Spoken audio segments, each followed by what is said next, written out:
আজকে চলে আসলাম অনেক দিন পর আমার শখের বাড়িতে। আসার পর এখানে কি করলাম তাই আজকে আপনাদের সাথে শেয়ার করব। আসলে এসেছি, অনেকগুলো গাছের চারা কিনেছি, তা লাগাতে হবে, সেইগুলো লাগাতে আসলাম। আসসালামু আলাইকুম, সবাই কেমন আছেন? আশা করি সবাই ভালো আছেন। আমি কেমন আছি তা শুনে তো আপনারা সবাই অনেক খুশি হয়ে যাবেন, কারণ এখানকার পরিবেশটাই এমন যে কেউ খুশি না হয়ে থাকতেই পারবে না। ঢাকা শহরের ইটকাঠের দেয়ালে বন্দি জীবন কার ভালো লাগে বলেন তো? সবাই আমরা চাই একটু স্বস্তি, শান্তি। তাই তো আমার যখনই মন খারাপ হয় তখনই আমি চলে আসি এখানে এসে প্রায় দিনই বিভিন্ন রকমের রান্না হয়।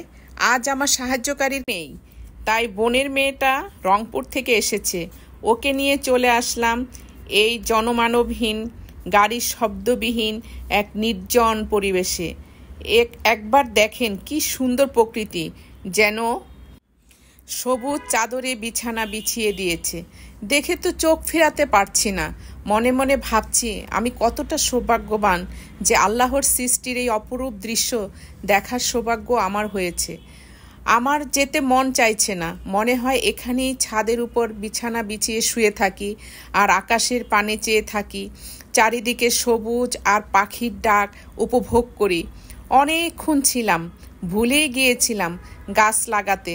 তারপর এখানে আসলে তো একটু চা বানাতেই হবে, তাই নিচে চলে গেলাম চা বানাতে। সবাইকে চা খাওয়ালাম, সে আর নাই বা দেখাই। চা খেয়ে বাসায় চলে আসলাম। কেমন লাগলো আমার এই ভালো লাগাটা আপনাদের সাথে শেয়ার করাতে? যদি ভালো লাগে তবে লাইক, কমেন্ট, শেয়ার করতে ভুলবেন না। সবাইকে আল্লাহ হাফেজ বলে বিদায় নিলাম। ভালো থাকবেন সবাই।